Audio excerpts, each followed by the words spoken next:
And we're live. Good morning, everyone. I'm John Coleman from ApocatastasisInstitute for the Humanities and Alternative College and High School here on New Milford, Connecticut, USA.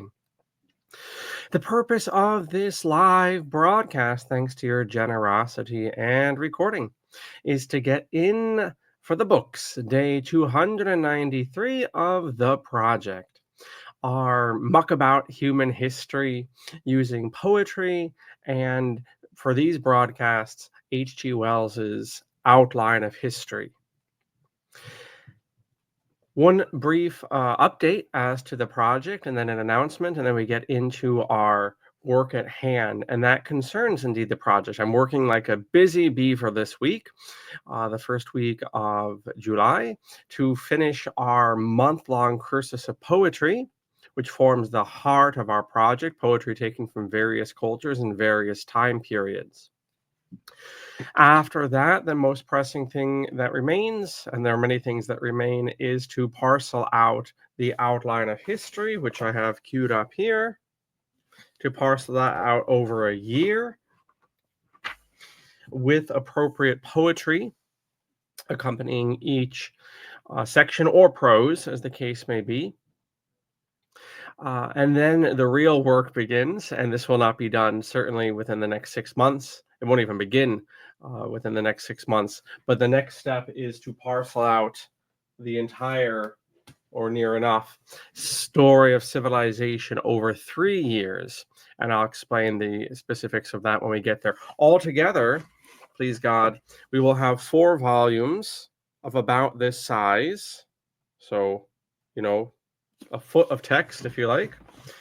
And this will be recited yearly, although not the entirety of it because of the way I'm going to break up the Durant thing. Anyway, that's how things stand with the development of the project. And we begin again for our new enrolled students, as well as our distance learners and everyone in between, on August 31st, 2025. All right. So let me get the, well, first off, let's get the Japanese music going. I think I could live with that stuff in the background that we had for the intro. What else do we have here? We got traditional Chinese music queued up, but well, we couldn't have that for our Japanese show. We'll just do relaxing music. Not nearly this loud. Hold on. There we go. All right.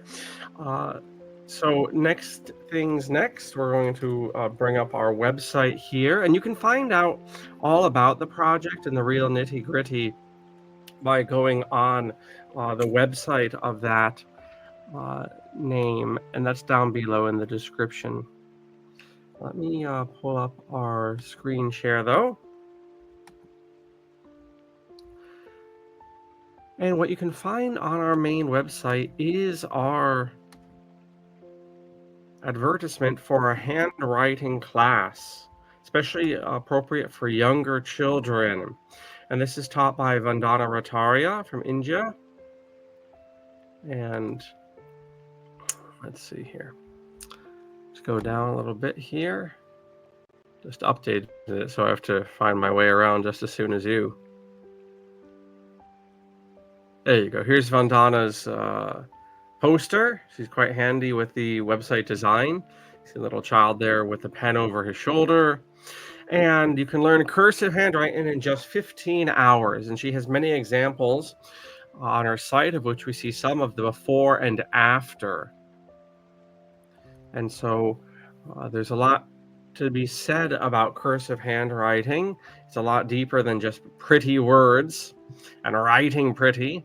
There's a lot more going on there, and it is one of the best ways to learn something is by writing it down. It's not for nothing they used to make us write things down, 10 times in a row when we were learning how to spell or whatever.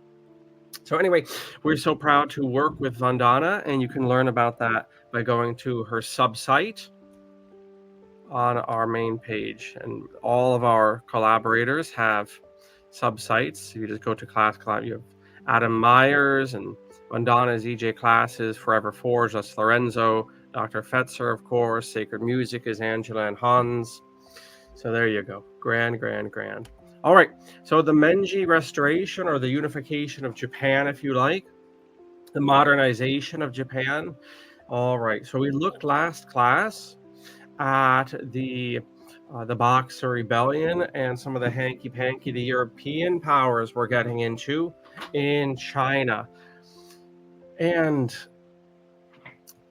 now, and we're going to see, obviously, what happens at that time really will set up China for the 20th century. The legacy of humiliation, the different Western political structures that begin fighting there, broadly called nationalists and socialists, eventually, um, and disagreements that have a legacy to this day, even in some of the geopolitics between Japan and Taiwan. Anyhow, we're looking at Japan today, the neighbor of China, and we're looking at the Meiji Restoration. And by the way, as I've said on some other broadcasts about this time, I don't think I've done it on this series, just for quality control and for stress control and for good product, as the capitalists say, I will not be doing these project recordings during the same day that I have any other recording going on. So if I have an interview or an outstanding series at the beginning of the month that needs to be updated, then those things will take precedence, and then the project will fill in all remaining slots during the month, hence the disruptions of last week. But that's okay, because history ain't going anywhere, and neither are we. So we get to reprise the Meiji Restoration today. We have a poem here, a simple poem. Japanese like their haikus, as we all learned in grade school. Don't remember that.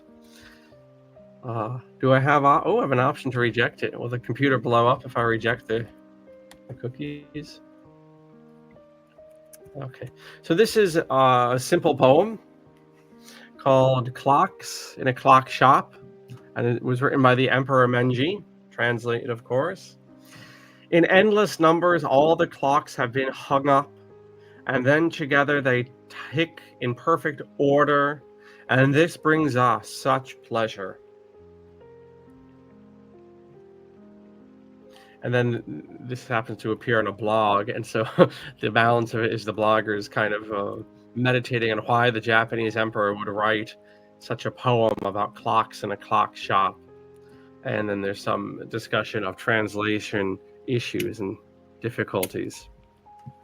Once again, clocks in a clock shop. In endless numbers, all the clocks have been hung up, and then together they tick in perfect order, and this brings us such pleasure. Something very modern, something very 19th century about the clock. And as we're looking at the Meiji Restoration, we have that word on our lips. I mean, it is the word of the 19th century, but here especially these more traditional societies, where the collision between modernity and continuity, tradition, whatever, older ways of living, where that contrast is sharper. And you can certainly see that in Japan. And so we have a selection here from H.G. Wells, and we'll read that and then get into a meditation on the end of the samurai. And I will adjust the old camera, and we'll be right as rain. I'm going to do a tech check real quick. Okay. Music is sufficiently calming, I trust. Okay. I'm going to keep an eye on the focus of the camera too. I've noticed it does not appear to be on the final edit, let's say, as sharp as I imagine it is when reading.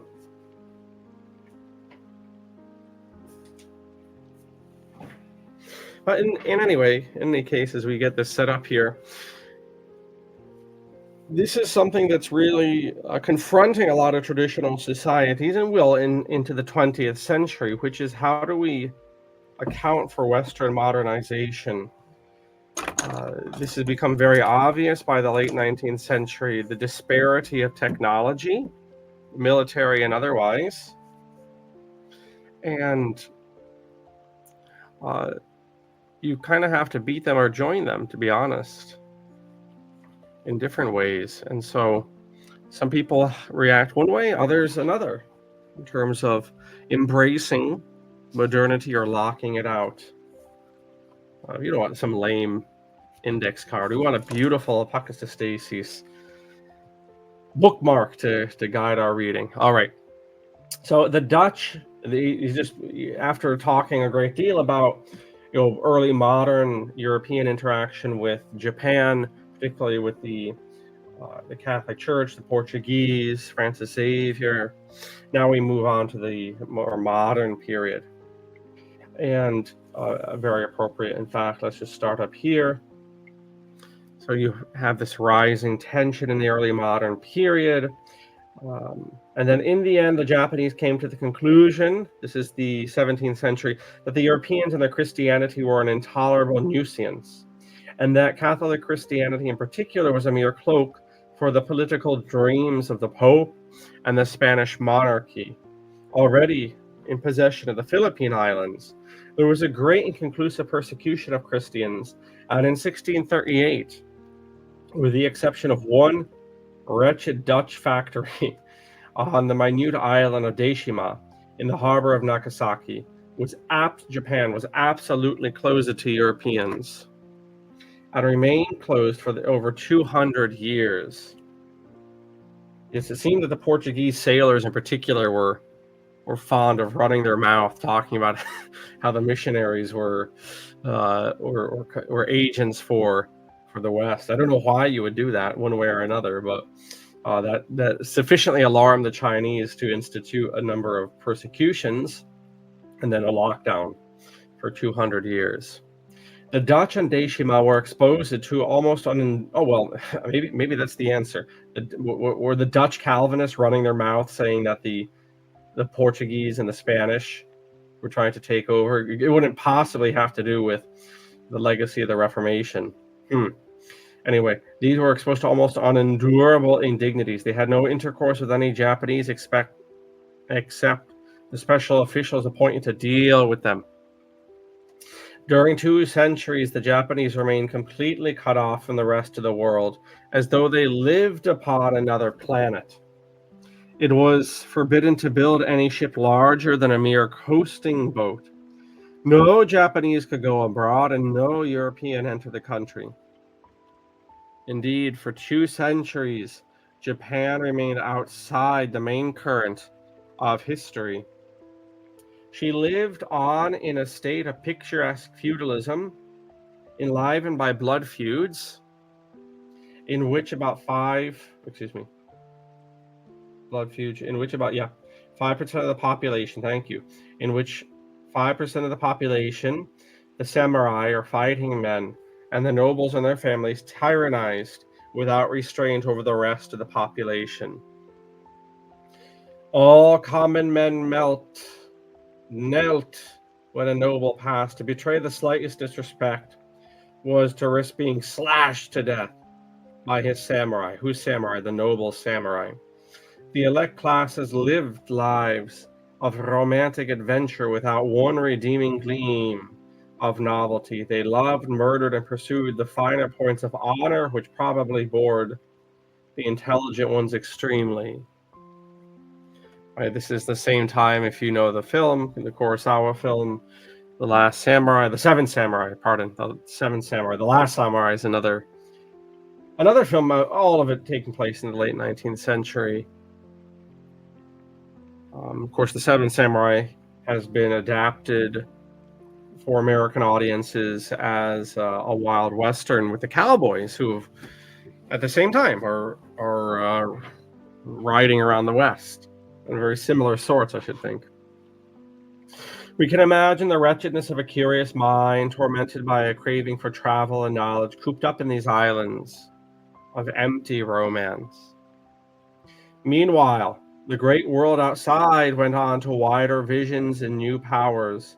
Strange shipping became more frequent, passing the Japanese headland. Sometimes strange ships were wrecked and sailors brought ashore. through Adeshima, right, there's this one remaining kind of European link. In fact, here we go.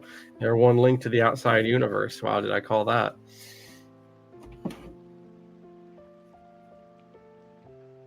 Came warnings with Japan was not keeping pace with the power of the Western world. In 1837, a ship sailed into Yedo Bay, flying a strange flag of stars and stripes, and carrying some Japanese sailors she had picked up far adrift in the Pacific. Who could that be?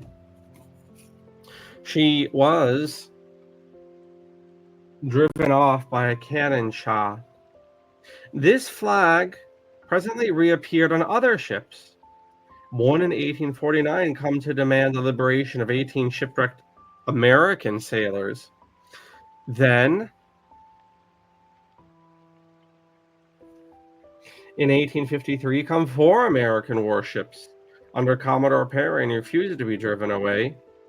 He lay at anchor in forbidden waters and sent messages to the 2 rulers who at that time shared the control of Japan. In 1854, he returned with 10 ships.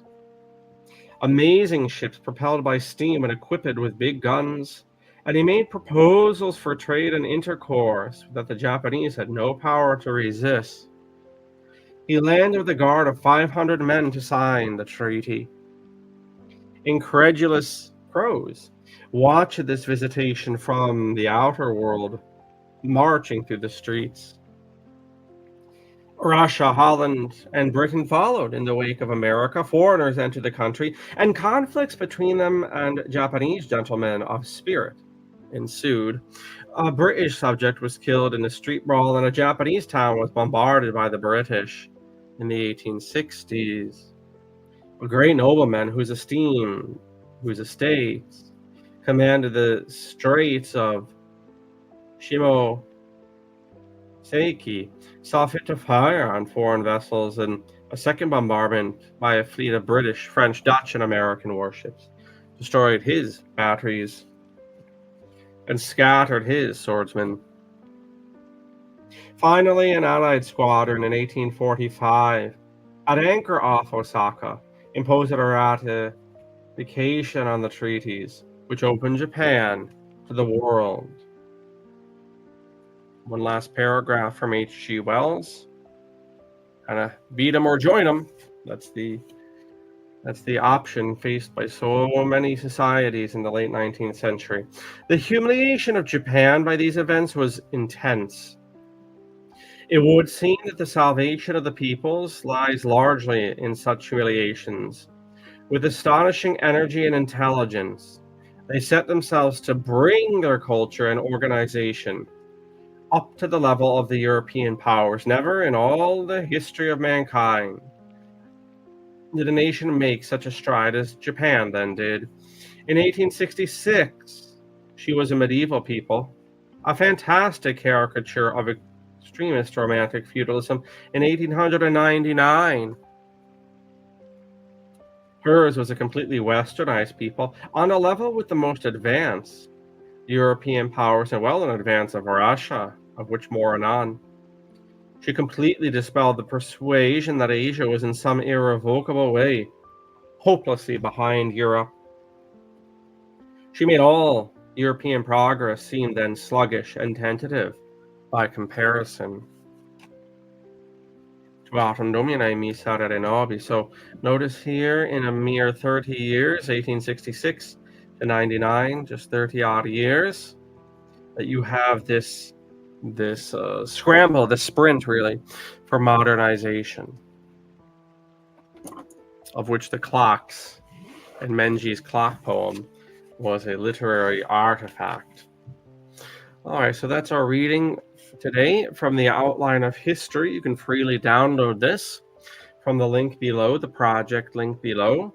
We're building this out, and ultimately this project, not just the outline, but the poetry and the other selections chosen to accompany it, will be the unifying glue intellectually, academically, that holds our entire school community together, which is not to say that our subjects will simply be limited to the main focus of history and literature of the project, but that this provides a mental centerpiece for all of our daily study, our public outreach, and many other things besides. And not just for our enrolled students, but for our alumni, their families, if they so choose, the general public as well. To fantastic idea, and we're so proud to bring it to light. With that being said, we now change to our article today, looking at what happened to the samurai. And I'm being confronted with a strange ad. I suppose we'll tackle this together. Still, let me get it on the screen here.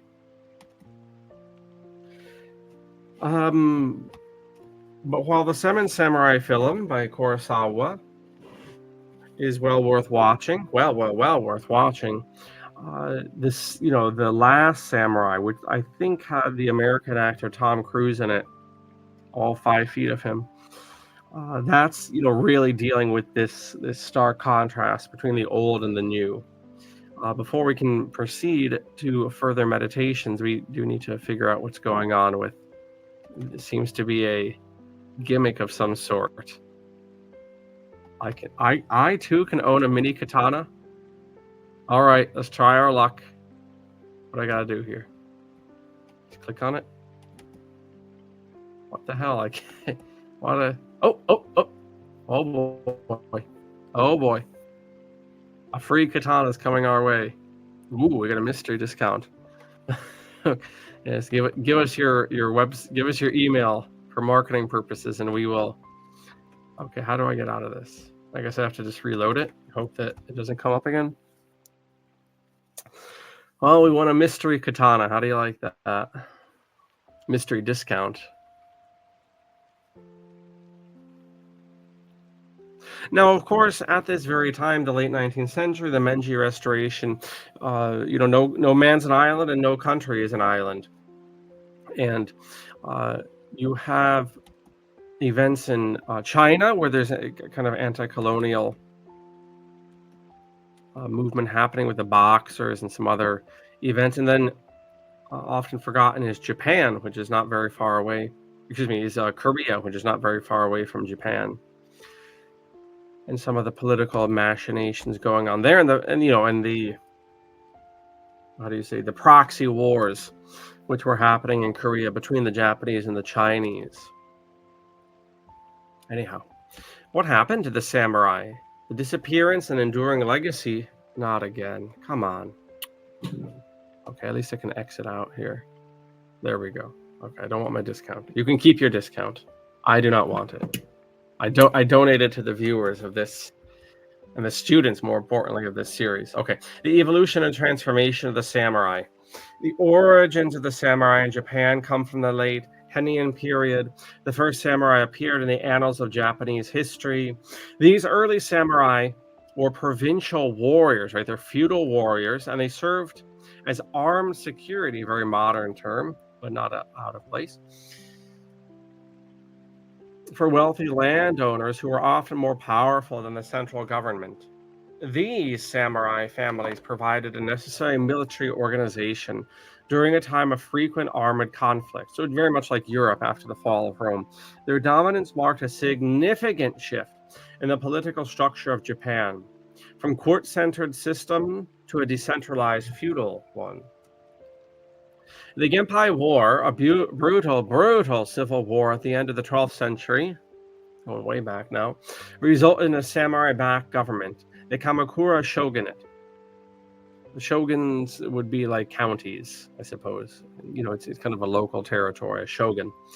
The victorious samurai leader, Minamoto no Yomitomo, become a grand minister of state, symbolizing the ascendancy of samurai power. The Kamakura period, therefore, marked the true emergence of the samurai as a ruling class, bringing their warrior culture to the forefront of Japanese society. So very similar to what you see in feudal Europe with the knights. The samurai's role in feudal Japan. In feudal Japan, samurai warriors were the backbone of the military government, serving their feudal lord with unwavering loyalty. During the Ashikaga shogunate and into the Sengoku period, the samurai were responsible for protecting their feudal lords and maintaining relative peace in their domains. The basic code of the samurai, known as the Way of the Warrior, emphasized honor, bravery, and personal loyalty. The samurai's role went beyond the battlefield, as they were also engaged in administrative tasks and cultural pursuits, such as the tea ceremony, creating rock gardens. Oh my goodness, go away, go away. The novelty is gone. You can keep your katanas and your discounts. Okay. Just one final thing. If you read Japanese history up through the 19th century, you're going to see the reference to Edo. Edo is Tokyo. Tokyo eventually is renamed during the Meiji period as such, but Edo is the same place. Okay, so just skipping ahead here. The fall of the samurai class. So the decline of that class began in earnest during the Tokugawa shogunate, the period. The samurai class had become increasingly disconnected from the rural producers upon whom they relied for their income. As Japan opened up to Western powers, the economic changes led to the samurai's loss of power and traditional privileges. And with the arrival of Matthew Perry and the black ships in 1953, this was a stark wake-up call for the Japanese government.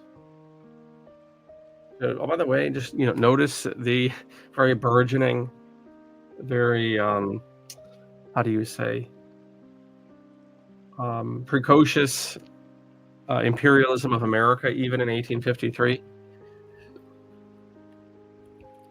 The pressure to modernize and the desire for a return to imperial rule culminated in the Meiji Restoration of 1868. The samurai's traditional role was further eroded as Emperor Meiji, the clock poem author, backed by powerful clans, sought to create a centralized modern state modeled after the Western nations. The Meiji government issued a series of edicts to abolish the samurai class and the feudal structure and replace it with a national military.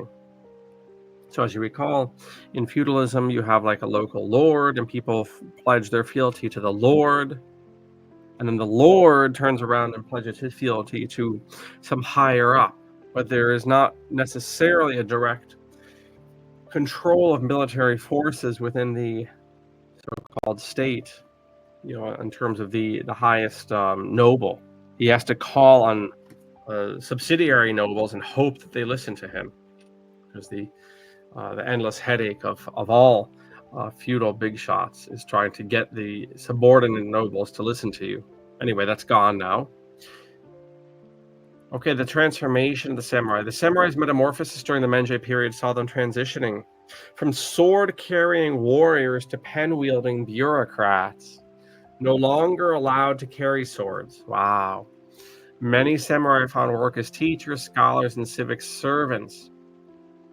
This period also witnessed the rise of a new ruling class, many of whom were from samurai lines, samurai families. The transformation wasn't without its challenges, though, as some samurai found it difficult to adjust to this new world, where their martial skills were no longer revered or needed.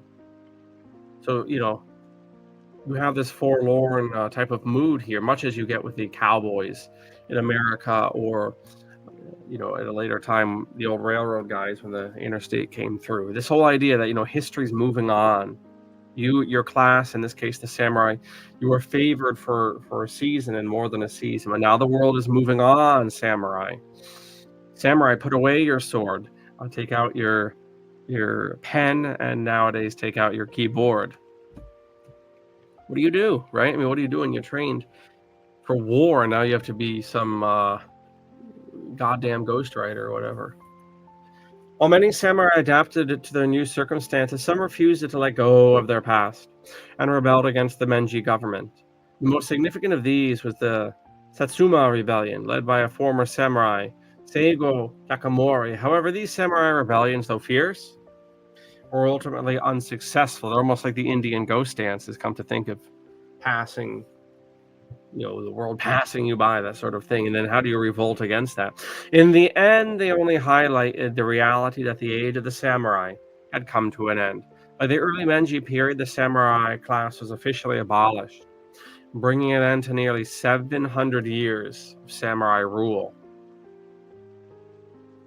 Japan's restoration and transition to modernization during the Meiji Restoration, marked a definitive end to the samurai era. The Japanese government, inspired by Western powers, decided to abolish the samurai class as part of its modernization efforts.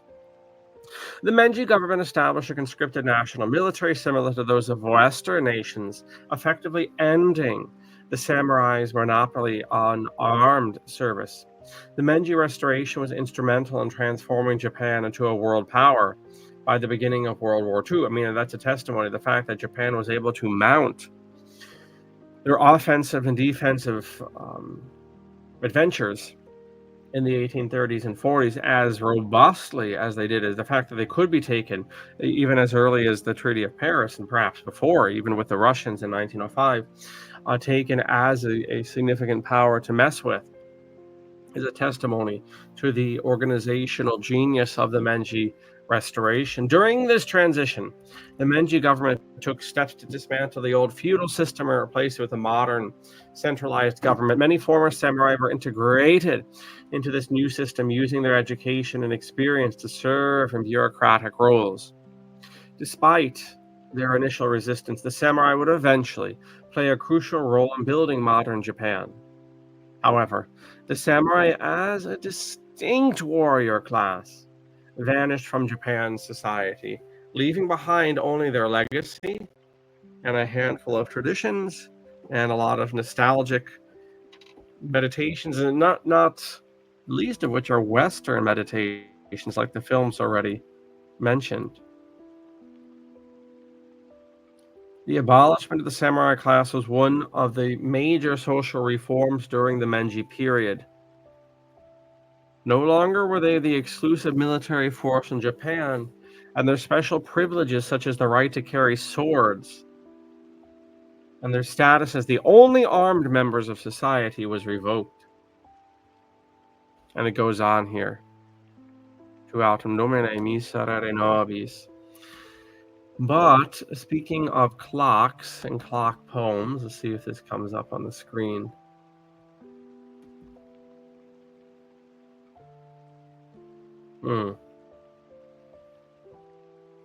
Well, that's interesting. Okay, there's the... Okay, well, I'm going to recite it one last time, and then we'll knock off here.